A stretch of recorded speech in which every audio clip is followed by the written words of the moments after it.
A chilling incident cast a shadow over what should have been a celebratory night for Maine hockey.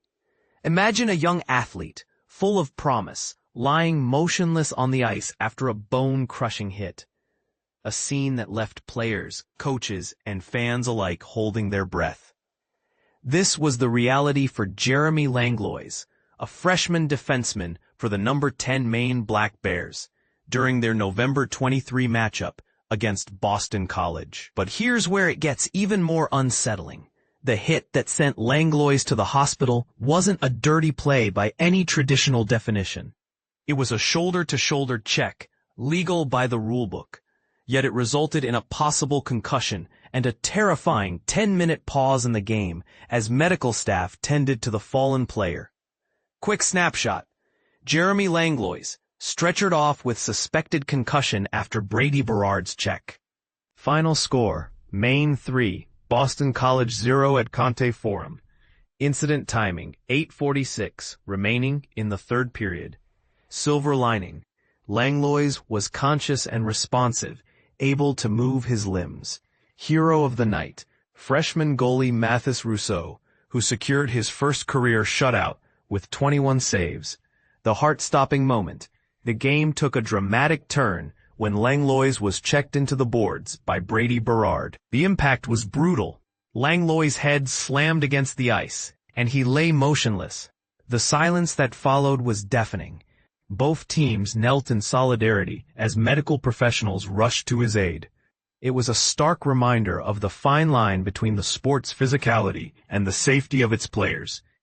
After what felt like an eternity, Langlois was carefully placed on a stretcher and removed from the ice, leaving everyone to wonder about the severity of his injury. Post-game reactions. Maine head coach Ben Barr and Boston College coach Greg Brown both expressed relief that Langlois was responsive, but acknowledged the gravity of the situation.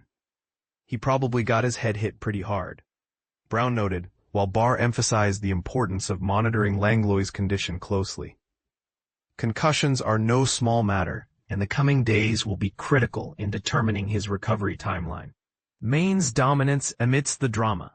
Despite the emotional weight of the incident, Maine delivered a stellar performance. Freshman goalie Mathis Rousseau stole the show with a flawless 21-save shutout, his first in college hockey.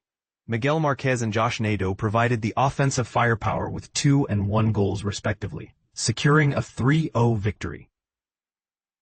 This win snapped Boston College's 5-game winning streak and marked Maine's first triumph at Conte Forum in 7 games.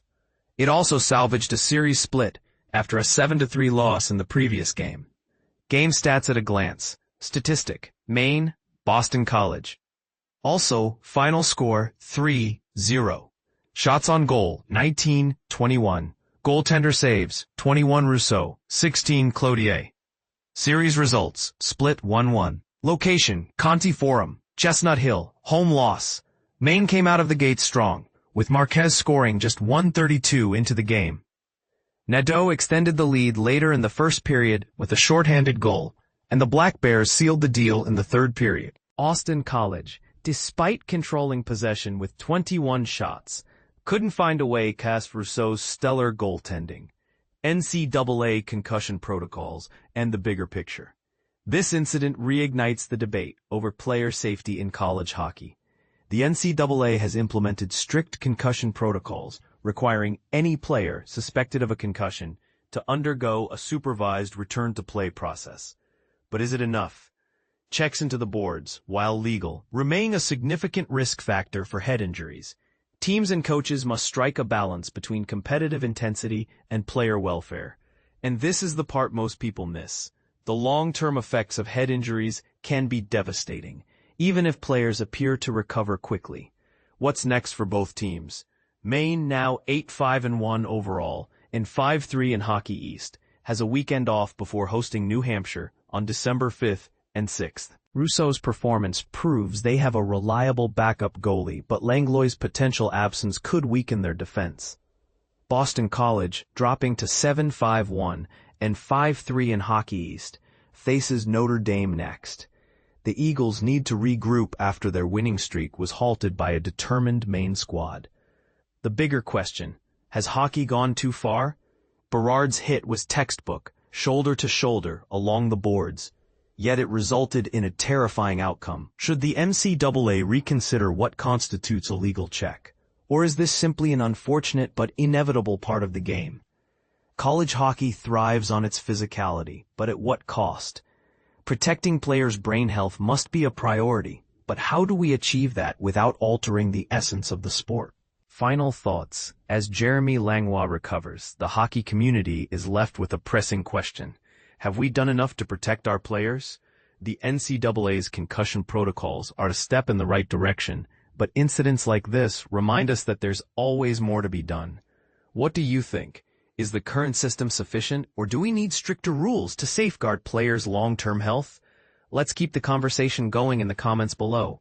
Sources: Sports Illustrated, game recap and post-game statements from both coaches. Bangor Daily News, detailed Maine hockey coverage and injury updates. NCAA, official concussion safety protocol and return-to-play guidelines. Written by Michael Brown, a seasoned sports journalist with a passion for uncovering the stories behind the scores. With years of experience covering professional and collegiate athletics, Michael brings a unique perspective to the world of sports, blending in-depth analysis with a human touch.